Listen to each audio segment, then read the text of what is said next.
ایک عالم دین ایک بستی سے گزر رہے تھے۔ انہوں نے دیکھا کہ ایک انسان چارپائی پر بیٹھا ہوا ہے اور اس کے ارد گرد مکھی بھینک رہی ہیں۔ لوگ اس پہ لعنت بھیج کر آگے بڑھ جاتے ہیں۔ لوگ اس کے پاس سے نکلنا بھی پسند نہیں کرتے ہیں۔ لوگ اس کے پاس جانا بھی پسند نہیں کرتے ہیں۔ عالم صاحب کہتے ہیں میں دیکھنے لگا، میں نے کہا شاید میں کچھ اس کی مدد کر سکوں۔ اس بہانے میں اس کے قریب گیا۔ جب قریب گیا تو اس نے کہا عالم صاحب بیٹھیے میرے پاس، تو میں بیٹھ گیا۔ میں نے دیکھا اس کا پاؤں کٹا ہوا تھا اور اس پر کپڑا پڑا ہوا تھا۔ میں نے اس سے پوچھا کہ آپ کا یہ حال کیسے ہوا؟ اس نے کہا عالم صاحب ایک بہت عجیب و غریب کہانی ہے، اگر آپ میری اس کہانی کو، اس واقعے کو سنیں گے تو آپ بھی روئیں گے۔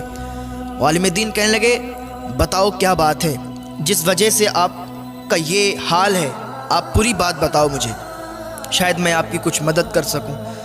تو وہ انسان کہنے لگا کہ میں بہت بڑا گناہ گار ہوں، میں اتنا بڑا گناہ گار ہوں کہ میں نے اپنے ہی ماں کے جوتے مارے ہیں، جوتے، استغفر اللہ۔ کہنے لگا میں اپنی ماں کا گستاخ ہوں، میں نے اپنی ماں کو جوتے مارے ہیں۔ ایک دن میں گھر میں تھا تو میرے دوستوں نے سنیما ٹکٹ لیا تھا، فلم دیکھنے کے لیے لوگ ٹکٹ لیتے ہیں نا، کہا فلم دیکھنے کے لیے میرے لیے ٹکٹ لیا تھا۔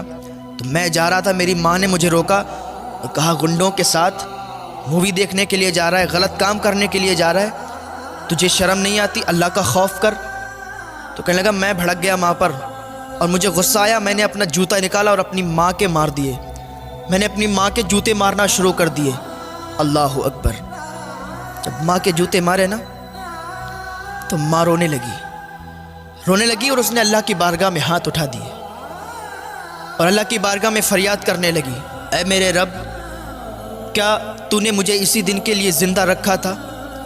اے میرے رب، کیا تو نے مجھے اسی دن کے لیے، یہ دن دیکھنے کے لیے مجھے بیٹا دیا تھا کہ آج میں بیٹے کے ہاتھوں سے جوتے کھاؤں؟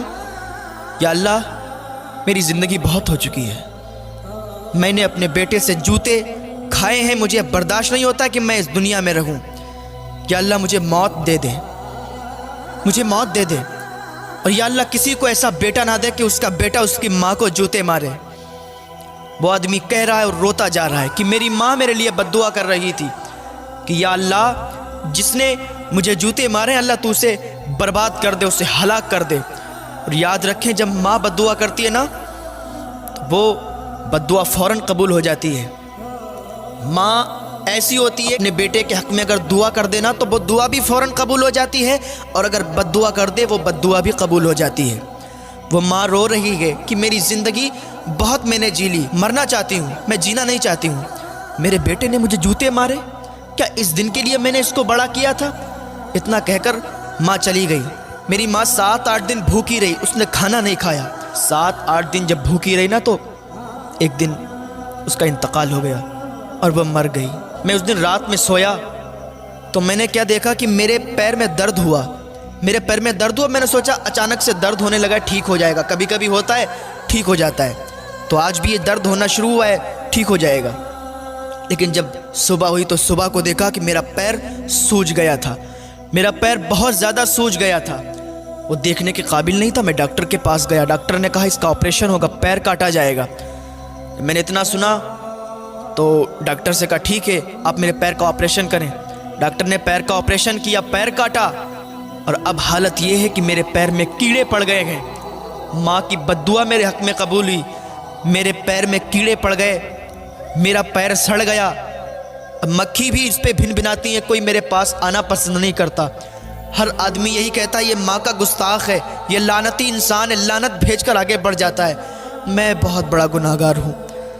وہ عالم صاحب نے جب اتنی بات سنی نا، ان کی بھی آنکھوں سے آنسو نکلنے لگے۔ وہ آدمی کہتا ہے عالم صاحب میں اپنے گناہ پر بہت شرمندہ ہوں، لیکن اب معافی کس سے طلب کروں؟ میری ماں بھی اس دنیا میں نہیں رہی۔ عالم صاحب میرے روٹھے ہوئے اللہ کو راضی کر لیں، میں توبہ کرتا ہوں، میں اپنے گناہوں سے تائب ہونا چاہتا ہوں۔ آپ عالم دین ہیں، آپ اللہ کی بارگاہ میں میرے حق میں دعا کر دیں، اللہ تعالیٰ تو دعاؤں کو قبول کرنے والا ہے۔ عالم صاحب روتے روتے کہنے لگے کہ میں اللہ کی بارگاہ میں دعا کروں گا، اللہ چاہے گا تو دعا کو قبول فرما لے گا۔